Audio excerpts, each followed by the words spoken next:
بسم اللہ الرحمن الرحیم۔ السلام علیکم۔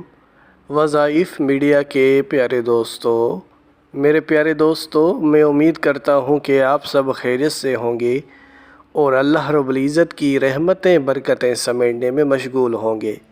پیارے دوستو، کیا ہی مبارک دن آ رہا ہے، کیا ہی ہمارے پاس ایک خاص زبردست موقع ہے کہ اللہ رب العزت کو اس خاص موقع پر راضی کر کے اپنی دعاؤں کو منوانے کا ایک بہت بڑا موقع آ رہا ہے۔ پیارے دوستو، ایسے موقع سے آپ نے لازمی فائدہ اٹھانا ہے، کیونکہ ایسے موقع سال میں کبھی کبھار ہی ملتے ہیں۔ تو پھر آپ کو یہ موقع ملے نہ ملے، میں آپ سب بہنوں اور بھائیوں سے درخواست کروں گا کہ اس خاص موقع پر اپنے لیے اللہ سے جو بھی مانگو گے، اگر تو وہ جائز ہے تو یقیناً آپ کی وہ خواہش پوری ہو کر ہی رہے گی۔ پیارے دوستو، آج جس خاص دن کا میں وظیفہ آپ لوگوں کی خدمت میں پیش کروں گا وہ ہے ذی الحج کے چاند کے حوالے سے۔ ماشاءاللہ، ذی الحج کا ماہ مبارک کسی تحفے سے کم نہیں ہے۔ اسی ماہ مبارک میں ایک ہمارے لیے بہت بڑی خوشی کا دن آتا ہے، یعنی عید کا دن آتا ہے، جسے ہم بڑی عید کہتے ہیں۔ اس ماہ مبارک کی 9 اور 10 ذی الحج مبارک ہمارے لیے ایک بہت بڑی نعمت ہے۔ بہرحال یہ مہینہ پورا ہی برکتوں سے بھرا ہے۔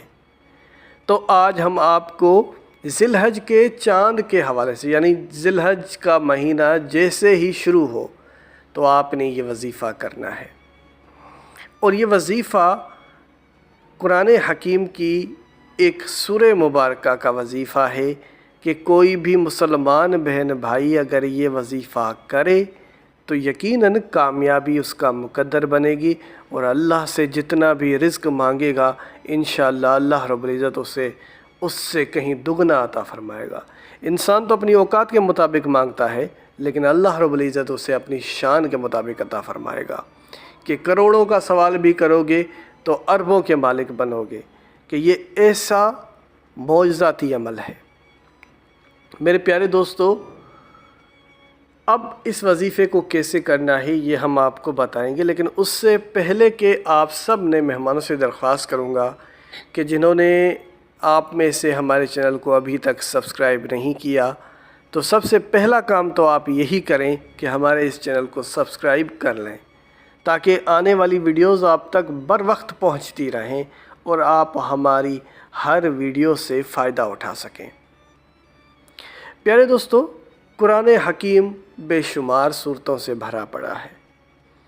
ہر ایک صورت میں اپنے اپنے فضائل اور ہمارے لیے نعمتیں ہیں کہ ہم اگر ایک صورت کو بھی پکڑ لیں اور اس پر تحقیق کرنا شروع کر دیں تو یقیناً آپ کے لیے وقت کم پڑ جائے گا، لیکن اس کی نعمتیں کم نہیں ہوں گی، اس کے فضائل کم نہیں ہوں گی، کہ ایک ایک صورت میں اللہ رب العزت نے مسلمانوں کے لیے اتنے راز چھوڑے ہیں کہ انسان کی عقل دنگ رہ جاتی ہے۔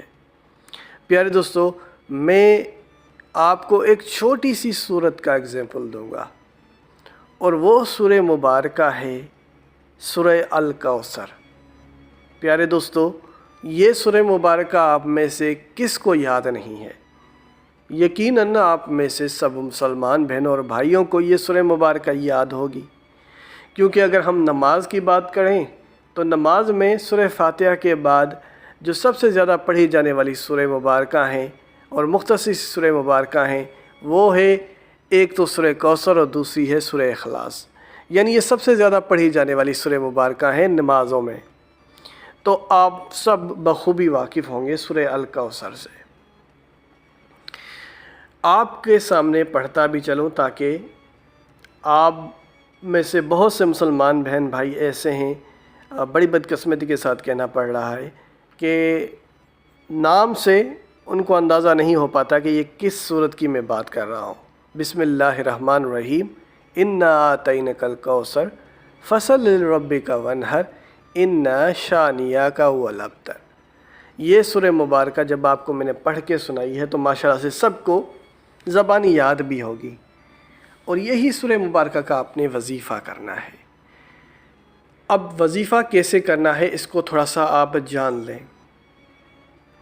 ذی الحج کے چاند والے دن، یعنی جب ذی الحج کا آپ کو چاند نظر آئے، یعنی آپ کو جب تصدیق ہو جائے، ہلال کمیٹی کے فیصلے کا انتظار کر لیں یا کوئی نیوز چینلز وغیرہ دیکھ لیں جہاں سے آپ کو اگر معلوم ہو جائے، تصدیق ہو جائے کہ چاند نظر آ گیا ہے، تو آپ نے یہ وظیفہ شروع کر دینا ہے۔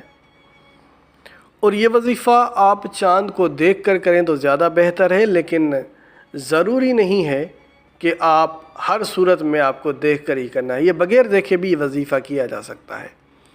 لیکن کچھ خواتین ایسی ہیں جن کو گھر سے باہر نکلنے کی اجازت نہیں ہے، یا ویسے بھی بہت سی عورتیں بہت زیادہ پردہ کرتی ہیں، تو ایسے میں باہر نکلنا یا چھت کے اوپر جانا ان کے لیے ممکن نہیں ہوتا۔ تو ایسی صورت میں کرنا یہ ہے کہ آپ نے گھر میں بیٹھ کر ہی یہ وظیفہ کرنا ہے، ضروری نہیں ہے کہ آپ چاند کو دیکھ کر یہ وظیفہ کریں۔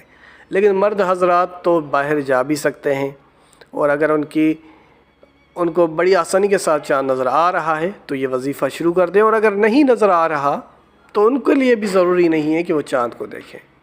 بہرحال پڑھنا کیا ہے یہ آپ جان لیں۔ جیسے ہی آپ کو چاند نظر آ جائے یا چاند کی تصدیق ہو جائے، سب سے پہلے تو 11 بار درود پاک پڑھنا ہے، جو کہ ہر وظیفے کی جان ہے۔ یاد رہے، درود پاک کے بغیر آپ کا وظیفہ کھوکھلا ہے، صفر ہے۔ جیسے ہم کہتے ہیں کہ کوئی بھی نمبر، چاہے آپ 1000 کو صفر سے ضرب کریں، چاہے آپ کروڑ کو صفر سے ضرب کریں، تو وہ بھی صفر ہو جاتا ہے، یعنی اس پیسے کی ویلیو صفر رہ جاتی ہے۔ تو بالکل ویسے ہی درود پاک کے بغیر آپ کا وظیفہ صفر ہے۔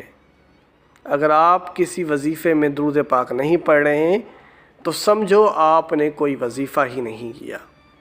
تو آپ نے 11 بار درود پاک پڑھا، پھر آپ نے سورہ کوثر پڑھی 129 بار 129 ٹائمز، اور آخر میں پھر 11 بار درود پاک پڑھ لینا ہے۔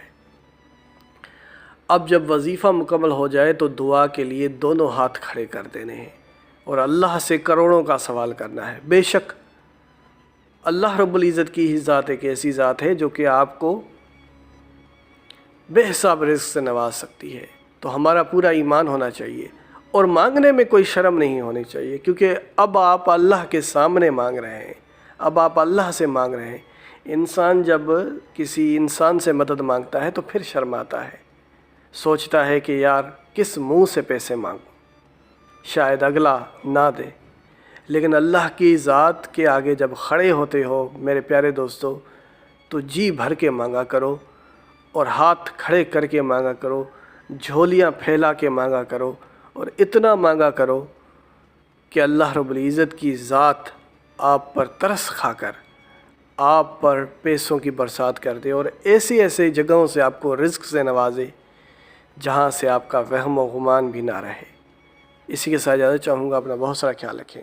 اللہ حافظ۔